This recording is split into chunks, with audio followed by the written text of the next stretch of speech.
वेदों, ग्रंथों और पुराणों के अनुसार हमारे ब्रह्मांड में 14 लोक शामिल हैं। इन 14 लोकों में धरती लोक का स्थान 7वें नंबर पर है। धरती के ऊपर 6 लोक हैं, जिनको ऊर्ध्वा लोक यानी ऊपरी क्षेत्र कहा गया है। फिर आता है मध्य लोक। इसमें केवल एक लोक है, जिसको भूलोक यानी धरती लोक कहते हैं। फिर धरती के नीचे 7 लोक हैं, जिनको अधोलोक यानी कि निचला क्षेत्र कहते हैं। इस वीडियो में हम आपको इन सभी लोकों से अवगत कराएंगे, तो इसलिए अंत तक हमारे साथ बने रहें। भूलोक मित्रों, सबसे पहले आता है धरती लोक, जिसे कर्मलोक या मृत्युलोक भी कहते हैं, जहां पर 84 लाख योनियों के जीव, जंतु एवं मनुष्य समुदाय निवास करते हैं। हमारी पूरी पृथ्वी भूलोक के अंतर्गत आती है। स्वर्गलोक या देवलोक हिंदू मान्यता के अनुसार ब्रह्मांड के उस स्थान को कहते हैं जहां हिंदू देवी देवताओं और विभिन्न देवीय आत्माओं का वास है। हिंदू धर्म में विष्णु पुराण के अनुसार कृतक त्रैलोक्य, भू, भुवः और स्वः, ये तीनों लोक मिलकर कृतक त्रैलोक्य कहलाते हैं। सूर्य और ध्रुव के बीच जो 14 लाख योजन का अंतर है, उसे स्वर्गलोक कहते हैं। हिंदू धर्म में संस्कृत शब्द स्वर्ग को मेरु पर्वत के ऊपर के लोकों हेतु प्रयुक्त होता है। यह वह स्थान है जहां पुण्य करने वाला अपने पुण्य क्षीण होने तक, अगले जन्म लेने से पहले तक रहता है। यह स्थान उन आत्माओं हेतु नियत है जिन्होंने पुण्य तो किए हैं, परंतु उनमें अभी मोक्ष या मुक्ति नहीं मिलनी है। यहाँ सब प्रकार के आनंद हैं एवं पापों से परे रहते हैं। इसकी राजधानी है अमरावती, जिसका द्वारपाल है इंद्र का वाहन ऐरावत। यहाँ के राजा हैं इंद्र, देवताओं के प्रधान। इसके बाद आता है महरलोक। मित्रों, यह अपने आप में से सबसे विचित्र और विरला लोक है। यह लोक ध्रुव से 1 करोड़ योजन दूर है। यहाँ भृगु आदि सिद्धगण निवास करते हैं।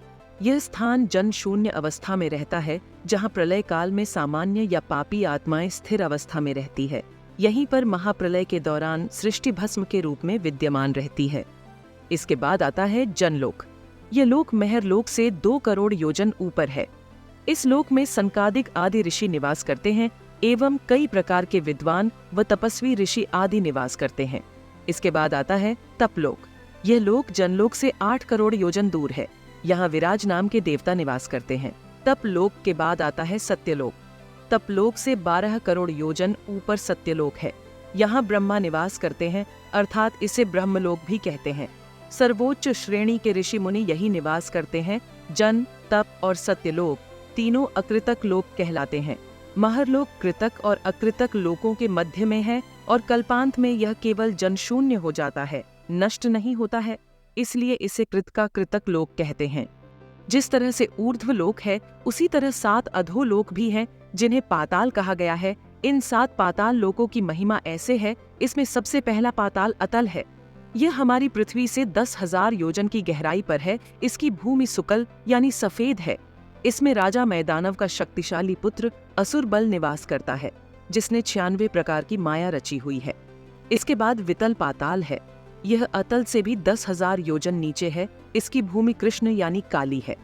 इस लोक में भगवान हाटकेश्वर महादेव जी अपने भूतगण एवं पार्षदों के साथ रहते हैं और वे इस लोक पर राज करते हैं।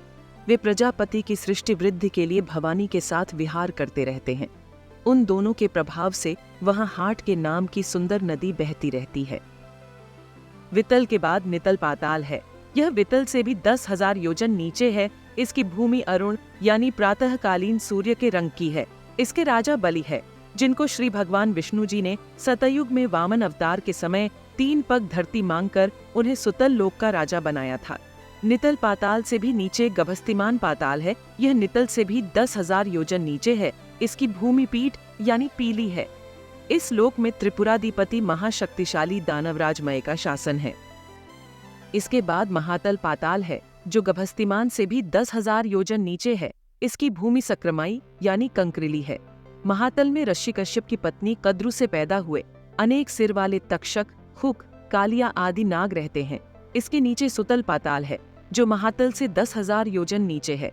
इसकी भूमि शैली अर्थात पथरीली बताई गई है। यहाँ पर पणि नाम के दैत्य और दानव रहते हैं। ये निवातकवच, कालेय और हिरण्यपुरवासी भी कहलाते हैं। और सबसे अंत में है पाताल, जो सुतल से भी 10,000 योजन नीचे है। इसकी भूमि सुवर्णमयी यानी स्वर्ण निर्मित है। यहाँ पर षंड, कुलिक, महाषंड, श्वेत, धनंजय, धृतराष्ट्र, शंखचूड़, कंबल, अक्षतर और देवदत्त जैसे बड़े क्रोधी और बड़े बड़े फनों वाले महाशक्तिशाली नाग रहते हैं। इन सब के 5, किसी के 7, किसी के 10, किसी के 100 और किसी किसी के 1000 सिर हैं। इनके फन्नों के ऊपर की दमकती और चमकती हुई मणियां अपने प्रकाश से पाताल लोक के अंधकार को नष्ट कर देती हैं।